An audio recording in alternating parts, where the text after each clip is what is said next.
Good morning. I'm really pleased to have a very special guest on the show today. So I'm welcoming Sigrun on the other side. Hi Sigrun, how are you this morning? How do you feel? I'm great. Thank you so much. Thank you for having me, Uli. Yeah, I'm really pleased that this works out because I know you're super busy and but you're also somebody I'm following since quite a while over the last couple of years. And I actually saw an article written about you, I think about 2 or 3 months back, where people talked about, or the journalists talked about your story evolving into a really successful businesswoman. And that's what I thought, well, this is probably the perfect person to talk to in the current times of crisis. And that's why I reached out to you, trying to see whether I could get you on the show. And you said yes. So I'm really pleased to have you here. Well, thank you for having me. It's a pleasure to connect and share my story. Yeah, cool. I mean, Sigrun, for people who don't know you, I mean, I know you a little bit because I followed you since a while and I worked on one of your courses, but who are you and what are you doing and what is your focus in life? Well, I think the big mission and vision is to accelerate gender equality through female entrepreneurship. And my why was born when I was 16 years old. When I realized that not everyone thinks like me, I thought we were put on this planet to make our dreams come true. I still think that. That's my naive way to look at the world. Maybe my naive or not naive. But I think we're all here to live our purpose. But a lot of people don't do that. And I had this wake-up call, 16 years old, that especially women, don't follow their dreams and purpose in life. And that was what turned this into a passion for me. I was going to change something. But I realized I didn't want to be a politician. And I didn't realize how I was going to do this exactly. I had decided to go to Germany and study architecture. So this thing about changing the world was not really not yet aligned with what I was actually doing as a study. I don't think as an architect you change the world necessarily, although you can build nice houses and build a legacy and influence cities and neighborhoods. But yeah, I had this passion for art and science and creativity without really thinking I was a super creative person, but I really wanted to mix something together. And I thought architecture was the place. Now, later in life, I found that business is the perfect thing to mix art and science. You have numbers, you have the revenue, and then, you have statistics about followers and growth and all that stuff and pricing. And at the same time, there's so much art, there's so much creativity, marketing and figuring out what people really want from you and then giving it and delivering it in a way that actually appeals to them and makes them do the work. So that's been a journey. I moved to Germany. I lived in Freiburg and Karlsruhe, and I studied at the University of Karlsruhe. And then I moved to Zurich for a year to do a combination of architecture and computer science. So I was always following my dream and my path. At some point, I realized that architecture was not where I wanted to go. I didn't enjoy working as an architect, but I did not see it as a wasted time. I think the way my brain operates today is very much based on I'm building a house, I'm building a foundation, but there's lots of creativity in the world on how I can make the house look like. But we always need a foundation, otherwise things will break apart. And it took me to the computer world. When online business, not online business, let's say when email and websites and all that happened, I was like, this is so exciting. I don't want to do architecture. I want to do this. And I was able to do it's called diploma, my final thesis in architecture at the computer science faculty in Karlsruhe. Okay. So I didn't actually do a typical final thesis, like where you design a house or something. I actually designed the virtual world. And this is, 20 years before virtual reality, which is crazy now. And I got very frustrated that the world was not ready for this. But I had 3D glasses, and my world, you could walk around and you could create seminar rooms with a whiteboard, and you could be an avatar, and I built a virtual campus. It was all online.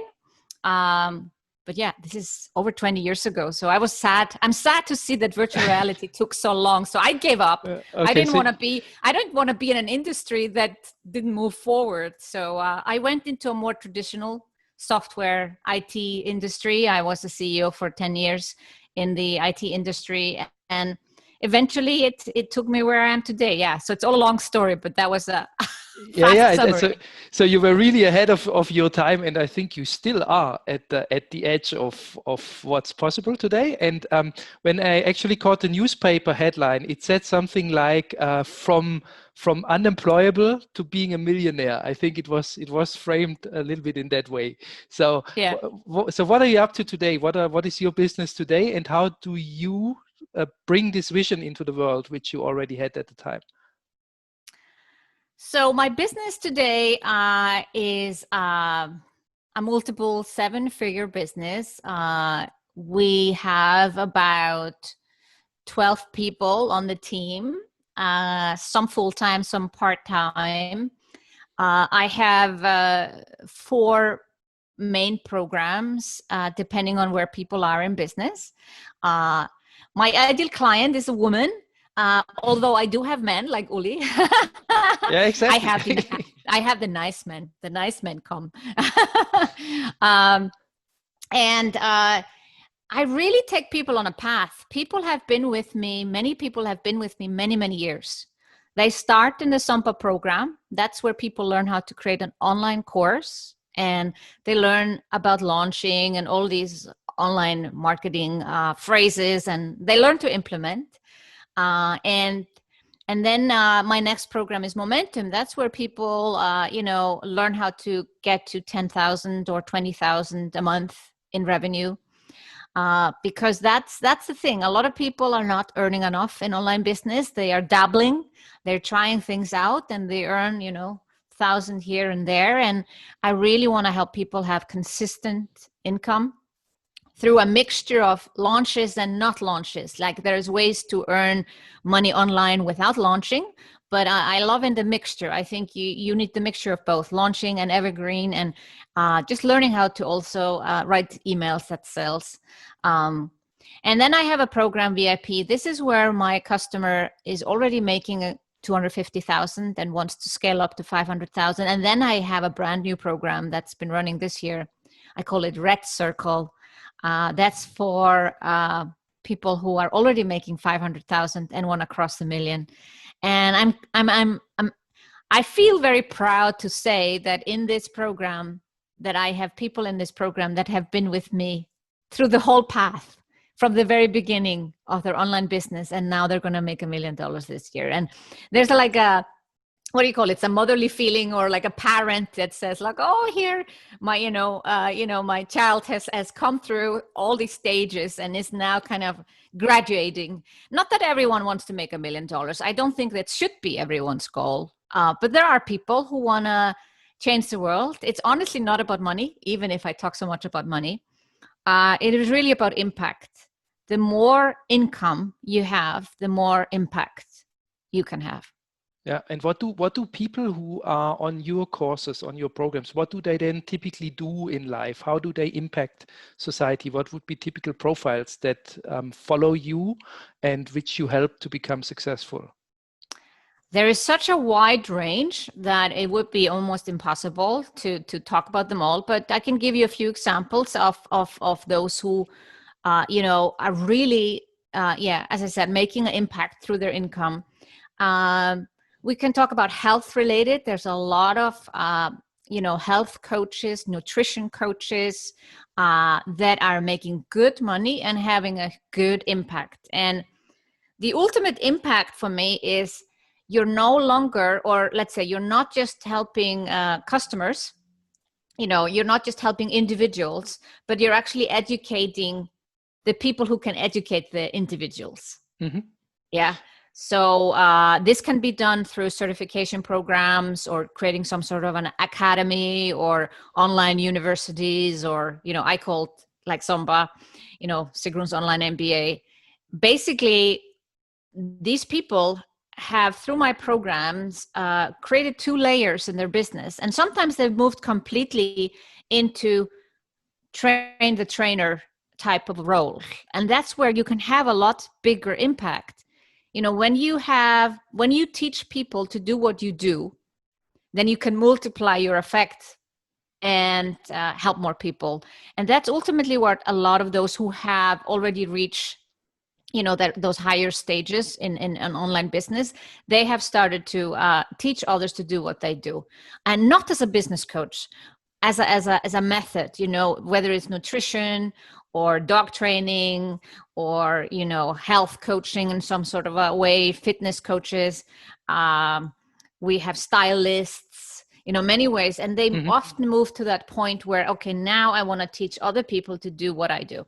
Yeah. So it's not so much about the digital side of things, even if that is fundamental to what you teach and what you tell people in your courses, but it's more about, I don't know, how can anybody of us have an impact in this world? And the digital piece is just an enabler, right? So it's more about the personality and what each of us can bring into society and give to society. Is that fair to say?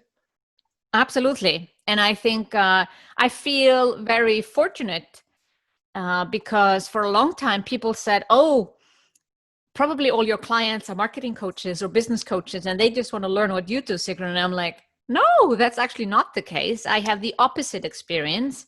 And I think that's great because we are impacting the world, not in a way to teach everyone how to make money, but to make a better life, to live a better life, to live a healthier life, to treat humans and animals better, to be better to ourselves. And with online business, we can do it in a more scalable way. For me, an online business is not really about the digital tools. It's about how can you scale a business. And when I was a CEO for 10 years in the software and IT world. And especially, I remember this, my first CEO job, I was in a software company. And basically we were just doing websites for people. This is long before WordPress and all that. We had our own CMS. And I could not have the company make more money unless I hired more programmers. So basically, I was dependent on the job market. And I was running this company in Iceland. And at some point, we had 1% unemployment, which is literally no employment because 1% means the people who are unemployed, they don't want to work. And it became not a job market. It was actually more like employees could say whatever they wanted in salary and the employer had to pay it. And I went to the boss, my owner of the company, and I said, we can't grow like this. We are not in a situation to hire more and more people with a market like that. So you have to think about even selling the company. So that was my advice to him. But I also thought for myself, this is a lesson for me. I don't want to be in a situation later in life where I am so dependent on hiring people. How can I scale? And when I saw online business, 10 years later, I thought, this is it. This is how you scale. This is how you can have 100 people in your online course or 1,000, and the effort is very similar. Of course, you have to hire more people when you scale, but it's a lot less. You're a lot less people dependent. Yep. And you can hire people from all over the place. They can live in some tiny village with 100 inhabitants and they can work with you. Or they can live on the other side of the planet, just assuming they speak the language of your customers, of course. And yes, with more people, you need maybe more customer support or community support, but ultimately not more of you, because this is the perfect way to scale. Yeah. And I think this podcast is a perfect example of it. I mean, I sit in Munich today. You sit in either Zurich or Iceland. I don't know where you. I'm in Reykjavik, Iceland right now. Okay, so from Munich to Reykjavik, and then we can broadcast this to as many people as we want. Ultimately, I mean, and that's the thing you never master. I mean, how many people are really going to see it and hear it? But nevertheless, the leverage can be tremendous. So that's I would fully sign that. But I mean, so you said it's not so much about technology, but I mean, it is about technology. You need to master the technical tools. That's, for example, something I'm still struggling with to some extent, but getting better at it. But it's also a lot about mindset. And I think you're somebody who walks the talk as well. I mean, when I experienced you in whatever I saw from you, whether it's a video or a live event or anything, I mean, you are really an example of what you teach to people. And can you describe in a nutshell maybe what's your mindset? What do you think is essential to scale, to bring your message in the world? I think to this broad question is just I do things quickly. I get an idea and I like to implement fast. And I have this messy method, let's say. I think doing something fast can be messy, and you can make a lot of mistakes, but that's good. Because what I see, the reason people are not where they want to be is that they are overthinking the next step. And I don't overthink the next step. I just do it.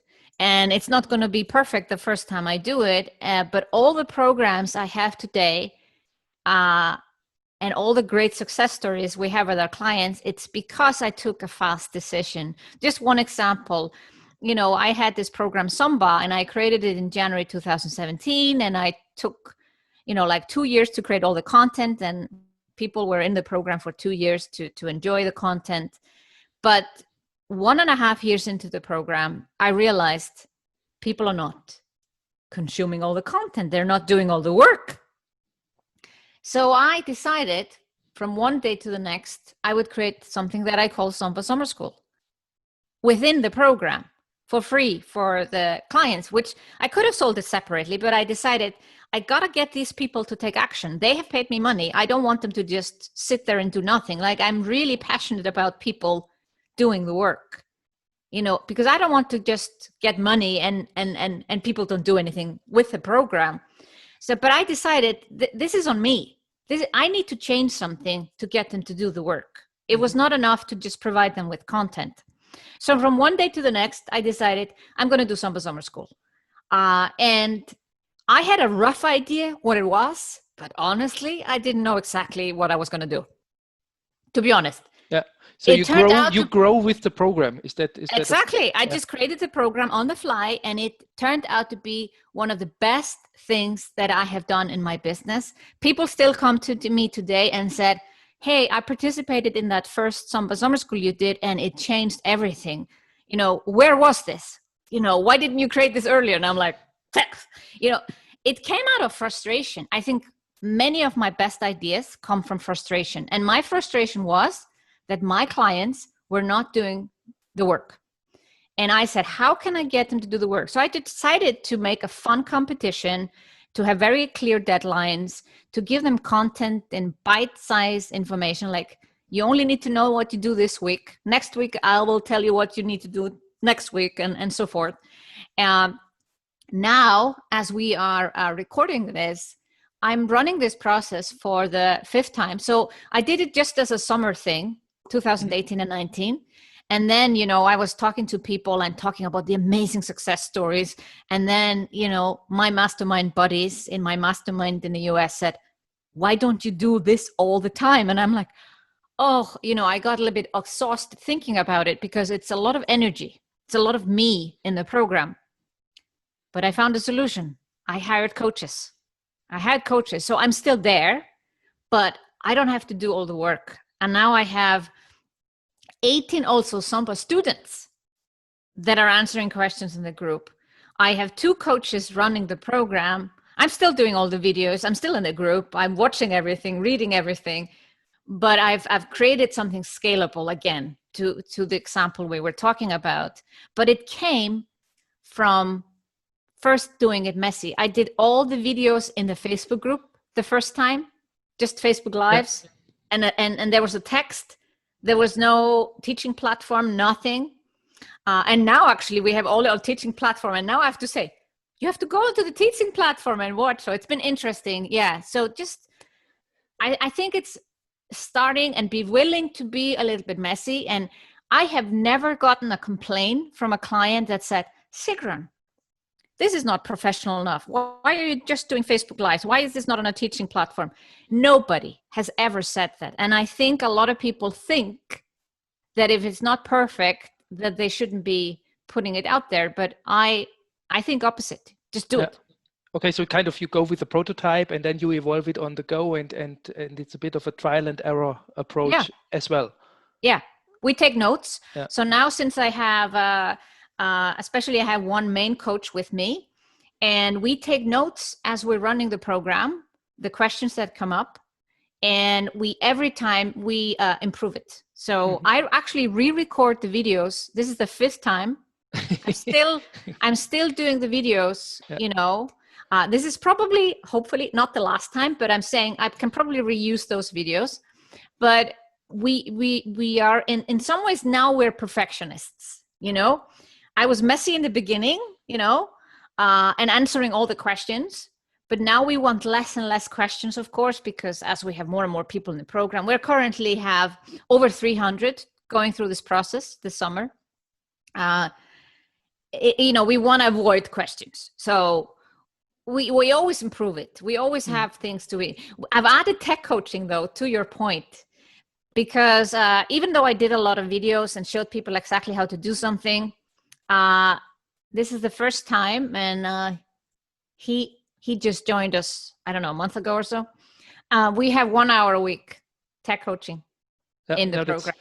I think that's important, because it is a barrier, and it's even if I figure out each single tool is not rocket science, but then to understand them, you need to get involved, and then you need to connect it, and that's so that creates complexity in the end. So you need to work your way through. But I really find it super interesting that you say, hey, we just go and we try. I was put on a platform last week by my 12-year-old son, it's a thing called Xcademy, where you learn how to be really visible on YouTube, for example. And those people also said, just make sure every video you turn is better than the previous one. So don't wait until it's perfect, but just make sure you always improve. And that seems to be your approach as well. Absolutely. And I repeated this process now in Corona. You know, I saw what was happening. I took very fast decisions, faster than most people, about postponing my conference to the next year. I talked to my team that this could be a challenging situation. You know, even though I had the hunch that online business would be doing okay or even better, you don't know. Like, I'm not a psychic, but I was kind of just being cautious. So but I said, people need help right now, because I was not planning to sell anything until several months later. But then I saw people need help right now. So first I gave people a lot of free resources. You know, like, here's a list of 50 ways how to make money online. Here is, you know, other resources on how all the online business tools you need to start your online business. And I realized they need to know what to sell. So I created, again, fast and messy, 10 days before we announced we were going to do a weekend boot camp where I would teach them how to create a recession-proof offer. Yeah. And it was one weekend, and we decided to charge for it. I give so much away for free, so I decided to charge a low amount of $97. And I said, it is a low amount. I'm charging you a low fee to ensure that you do the work. Yeah. And who would you, like, typically who would come on these programs? Is it all the people who join this, are they implementing afterwards, or do you see differences? Do some people drop out on the way, and how do you observe that? That's exactly why I created SOMBA Summer School. I saw people not taking action, and now with this process we have a 90% completion rate. So a typical online course, has a 9% completion rate. Okay, if you so 90, buy an 90. online course. Yeah. But with our process, because I have put the content in so little, bits and pieces, you only get what you need to know that week and nothing else. We avoid overwhelm, and people actually can do it. Like my videos now are like, there's like 3 5-minute videos of what they need to do this week. And then instructions in text as well. So people who prefer to read can read. And then we have maybe 1 or 2 tech tutorials on how what need to execute it. We really make it so simple that they cannot not do it. Yeah. But we also have them fill out a form every 2 weeks where they're at. And my executive assistant chases the people who don't fill out the form. Okay. He sends them an email. So you track them really closely on the way. Yeah. And because I really want people to complete it. So, and with this method, we have over 90%. I don't know what is right now, 95% or something completion rate. And I just created a brand new program, very similar, because SOMBA Summer School was all about creating a free online course. And I thought, I need to get people to sell in the Corona situation. Not create a course, just sell. Yeah. So I created a new program with the same process. Also, they just need to know what to do every week, and they have to fill out a form, and we chase them if they don't fill out the form, and that's why we also get another 95% completion rate. Fantastic. I mean, listening to you, I should have done that. I mean. But when I think back to the time when I took your course, my personal biggest barrier was not the tech thing, was not that the way you prepared the course wouldn't have been easy to follow or anything. It was really about me and myself and how shall I put that? The courage to get visible. Because if you go out into the digital world, you become visible, as we now get visible with this podcast. And in hindsight, I really had this barrier. Is that something you observe often with the people you work with? And if yes, or even if you observe it sometimes, how do you help people overcome that barrier? That's why we actually developed this process too. Okay. Yeah.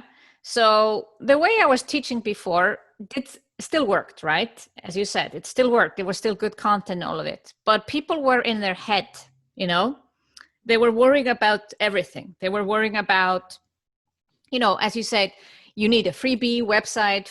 You need to be active on, there's so many things you need to do. In order to get people to do what they need to do online, I just tell them what they should do. And then they just go and do it. And people say, oh, I did a Facebook Live because you told me I had to do it this week.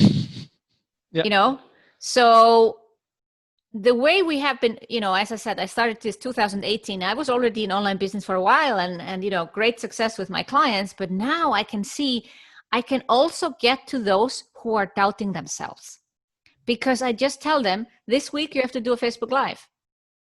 Have you done it? And then people do it versus, should I do it? Am I afraid to be visible?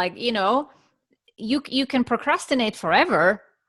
But if you just get this assignment and now you got to do it, otherwise you fall behind. And we basically have this positive group pressure of everyone doing it, because we have hundreds of people doing the same thing. And half of them are equally scared of going out there. And then I let them look back and say, see what you did? And they're like, oh, I could do it. Yes, I survived. I survived. I can probably do it again. Yeah. So I have learned myself that, even though I had great tools and techniques before, and I had wonderful success stories, I wasn't necessarily reaching the people who have all these doubts in their head. So my new method, we call it Trust the Process. And I use it in 2 different programs for different purposes. In one program, people are creating their first online course or the next online course. In the other, they're learning how to launch a program. but the process is the same. I just have to get you to do something. Because mindset is not something, I cannot talk to you right now and just fix your doubts. Well, I could probably coach you a little bit on it. But my method is to get people to do something and see what they did. And then say, oh, I can actually do this. Yeah. So they acquire confidence by actually doing it. Yeah. And that links nicely back to what you said before. Don't wait until it's perfect. Just do it to prove to yourself that you can do it. Yeah. Right? Yeah. So there is, of course, a barrier to do it, but you have a coach, you have coaches, you like, there is this group element. I don't think that works on your own. People cannot necessarily talk themselves into doing something if they are scared in the first place. But through this positive group pressure, and everybody is doing it, it is working beautifully. So I think, I basically created my own coaching method, by, and yes, it's not rocket science, as you said, we could just run around and say, just do it. But there is all these elements to it. We also have a competition. They can win, iPad Pro or a MacBook Pro by actually filling out all the forms. Yeah. So I kind of force them to do everything in a nice way through fun competition as well. Yeah, but there's always, it's always action, it's always creativity that you inject, and also a lot of energy. And that would be my next question. Where do you get this energy from? Is it because you're Icelandic and there's something special about it, or how do you do it? Because you're really, I experienced it. There is a lot of content you create. There is a lot of animation that you do. There is a lot of what you just described, being on people's back to make sure they really actually do it. There's a lot to follow up and to capture. And then you are also doing masterminding yourself and getting coaching yourself and things like that. So where do you find the energy? How do you do all this? I've had this energy since I was born. My mother says I always was very active. And so this is nothing new to me. This is who I am. What I just need to watch out for, that I just don't put endlessly things on my plate. I have so many new ideas that I'm like, at some point I have to, stop myself or have my team stop myself. But they are also used to me like coming up with new ideas, and I want to implement them tomorrow. And, that's a part of the fun to work with me, is that you don't know necessarily what's going to happen every week. But yeah, I've always had a lot of energy, and I get energy from people. So I'm an extrovert.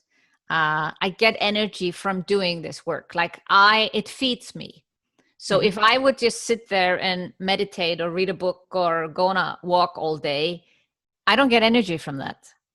I get energy from people. I get energy from seeing people do the work. Like, that feeds me. I said, oh, this person did it. And even if I have no contact, because my programs are obviously scalable now, people not necessarily know that I'm watching. I can just see it in the group that somebody posted, and I may not even comment on it because, I cannot comment on hundreds of people every day. But when I see people do the work, that feeds me. That gives me joy, gives me energy. That's cool. So you really do what you love doing there. Yeah. With the program. And it's funny because I talked to so many people over the last couple of weeks with the Corona situation, and my aim was to give positive impulses during this time. And a lot of people have these techniques of breathing, meditation, nature, and so on and so forth. And I think it really works, but your angle is a different one. You just actually interact with people, and that gives you the energy. I went into more action. So my background is also a turnaround CEO. So I came into messy companies that were losing money, and I fixed them. I found money where no one knew there was money. I raised prices. I hired better employees. I got better clients. And then that's how I fixed companies. And so when Corona happened, I thought, oh, this is great. It's not great that people are dying or having a disease or that we're locked down. But for me, a crisis is exactly what I need. I love crisis. So I see opportunities around everywhere to help people now. So I actually have worked more in the past 3 months than probably ever before in my business. And at the same time, I'm not tired because I see that the world needed me to do this. Like, this is what I'm supposed to do. When there's a crisis, I can step in because I'm not scared. I'm not worried about making mistakes. I can create a new program overnight.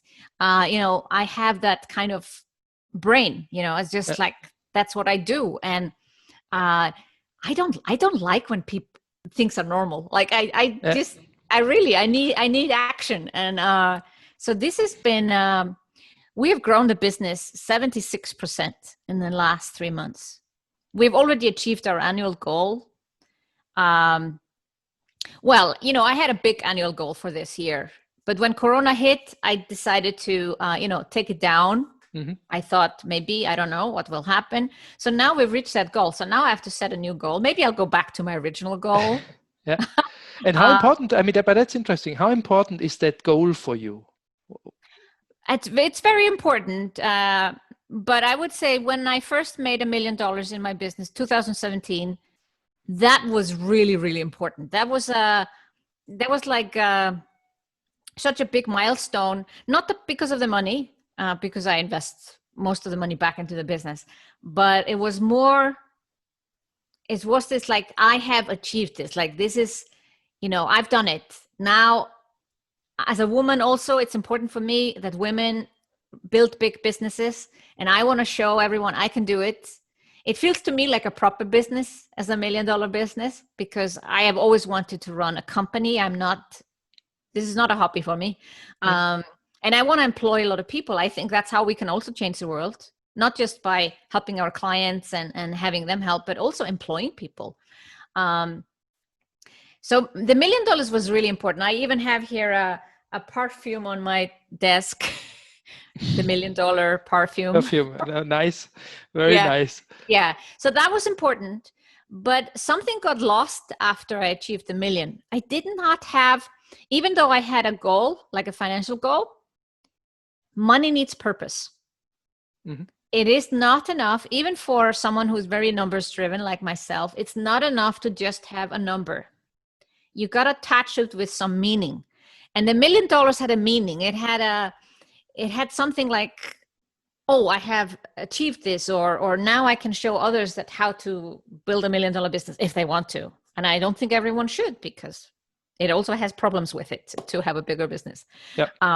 But after that, I wasn't so, I had 1.5 and 2.2 last year. And it was like, but now I've actually set a new goal that has a meaning again. I'm going to have $1 million in profit this year. I just decided that like a week ago, because I said, I need something that excites me. I need a goal that has a meaning. Yeah. So what does $1 million goal profit mean to me? There is some. This is the home pot. Okay. In Icelandic, probably. No, in English. But does it relate back to your? I mean, you touched upon it, like making women successful, driving gender equality, and all of that. Is that behind it? Is that, or how is that related to your profit goal? That's all related, because then the problem that I see is that women don't think big enough. And, I just came off a coaching call before we started to record this episode, and they charge too low prices. They, don't go fully in. And it's all kinds of self-confidence issue. And it's not to be said that men don't have it. I know they do. But I'm generalizing. And generally, women have lower self-confidence. They charge lower prices. They don't focus on paying themselves salary. You can compare a business by a woman and business by a man. The man will pay himself more. It's crazy. Mm-hmm. Who is the one that decides what to pay? So the pay gap, the women create their own pay gap. Yep. We're all talking about the gender pay gap. And I know there are companies out there that misuse the situation and pay women less. But we're talking about self-employed people. Women pay themselves less. Now, who is to blame? The women, right? So I want to help them think bigger, pay themselves proper salaries, and have a profit. Profit is where you create wealth. And Corona has shown us a lot of companies also did not have what we call a war chest. Yep. It is important to have several months of cash for your company, not just for you personally. You should have that personally as well, but I'm thinking more here about the company. The company should have several months of cash. If you have no income for 3 months, can you pay your employees? You know, I have to think like that. Yep. So my $1 million profit goal is based on the thing, okay, if I have no revenue even for a year, I want to be able to pay all my employees, you know. Of course, as a turnaround CEO, I would probably downsize, you know, I know I would probably do that, but it's more like again, a milestone that has a meaning. It's not that I needed money necessarily. It's just, I think it's a good goal that gives me some kind of joy and meaning in life. Yeah, no, and I think it also has to do with energy. And if money is a form of energy, it's also, well, yeah, it's cool to have an income flow or a profit flow, which is an expression of that energy level that you have. And by all the energy you inject into your business, into your ideas, into your customers, I think it's more than normal to have it flowing back in a form of energy. Absolutely. And I think there's nothing bad about profit. I think that's another misconception. You know, if you have you've taken risk to start a business, and you have to be rewarded for that risk as the owner of the business. And even if I pay myself a salary, I just pay myself a salary that I would get if I worked for someone else. Yep. I need to get more out of my risk than that. You know, I did not create a job for myself. I created a business. And the great thing when you have profit, both you can, you know, weather, you know, crisis situation and be prepared. You know, cash is king, queen, whatever. When you have cash, you can also take advantage of opportunities. You know, Facebook ads were, for instance, very low in the beginning of the Corona crisis. It was a fantastic time to run Facebook ads. Now they've creeped up again, and people, you know, businesses have opened up, and actually governments are investing like crazies to get the tourism going again. So, but there was an opportunity.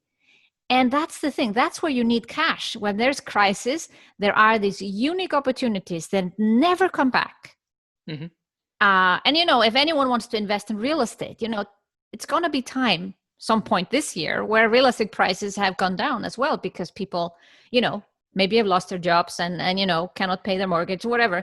And I know it's sad that someone is losing something, but it doesn't mean that you can't take the opportunity of those circumstances, you know, in a way that you buy a real estate or pay for Facebook ads, you know. So that's where we need cash.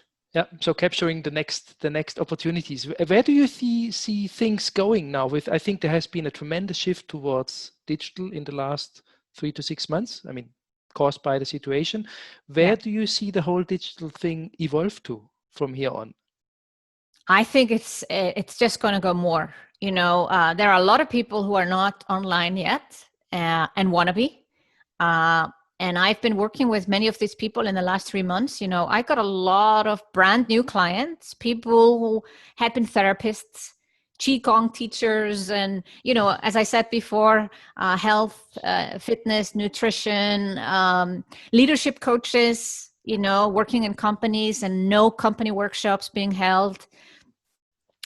Some people have already taken, but these are the, you know, the people who are ready to jump on opportunity right away. And there are others who are waiting. And there will be another lockdown. There is just in Texas right now, another lockdown. So with that, this is what my message is to people. If you are still hesitating on online, you know, this is a time to jump in. Don't hesitate any longer. And I think we still see more and more. And then we see all these people who were doing home office, working for companies. And then the company says maybe in August, come back to the office. And you're thinking to yourself, I don't want to go back to the office. This was good. I liked working at home. And either they will go to another employer that allows home office, or they'll become an entrepreneur. So I think this will be a surge in entrepreneurship as well as online business.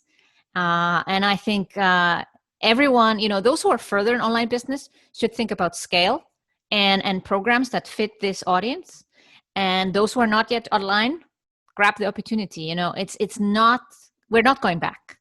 Yeah. To me, the next normal is online.